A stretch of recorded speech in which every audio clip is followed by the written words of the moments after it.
తెలియజేస్తాను. సూపర్ చక్కని వర్షంలో నడిపించిన బ్రదర్స్ కూడా ఉన్నా తెలియజేస్తున్నానండి. దేవుడు జూలై మాసం మొత్తం కాపాడి ఆగస్టు మాసంలో మనందరినీ చేరవేసిన విధానం బట్టి ఒకసారి అందరూ కూడా స్తోత్రాలు తెలియజేద్దామండి. స్తోత్రం స్తోత్రం స్తోత్రం స్తోత్రం. క్రితం తర్వాత 7వ ఆదివారము ఈ దినముగా ఏర్పరచబడిన పత్రికా పాఠాలు చెప్తాను, దయచేసి నోట్ చేసుకోండి. మొదటి పాఠముగా ఇర్మియా గ్రంథము 31వ అధ్యాయము 23 నుంచి 25 వరకు అండి. ఇర్మియా గ్రంథము 31వ అధ్యాయము 23 నుంచి 25 వరకు. రెండవ పాఠంగా అపోస్తల కార్యములు 14వ అధ్యాయము 8 నుంచి 23 వరకు.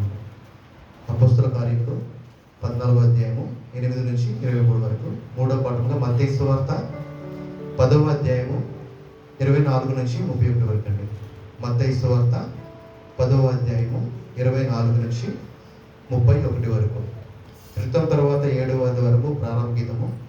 సర్వజనులారా చప్పట్లు కొట్టుడి, జయధ్వనులతో ఆర్భాటం చేయుడి.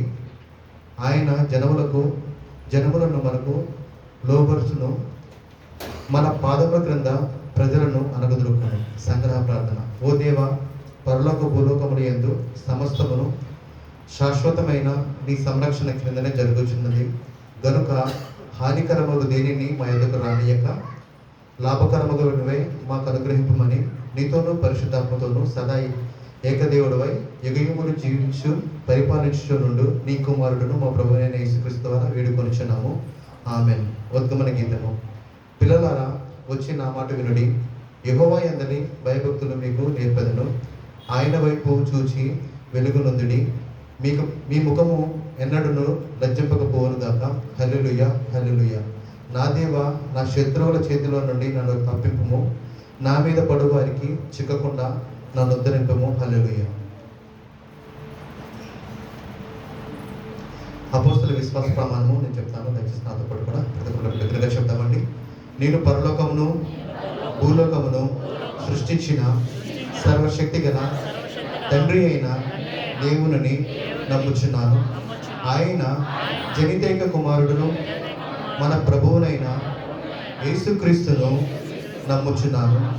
ఈయన పరిశుద్ధాత్మ చేత గర్భమున ధరింపబడి కన్య అయిన మరియ నుండి పుట్టి పొంతి పిలాతు క్రింద శ్రమపడి సిలువ వేయబడి చనిపోయి సమాధి చేయబడ్డాడని, పాతాళములోనికి దిగి చనిపోయిన వారిలో నుండి 3వ దినమందు లేచి పరలోకమునకెక్కి సర్వశక్తి గల తండ్రి అయిన దేవుని కుడి చేతి వైపు కూర్చుండి ఉన్నాడనియు, జీవించు వారికి చనిపోయిన వారికి న్యాయము తీర్చుటకు అక్కడ నుండి వచ్చుననియు నమ్ముచున్నాను.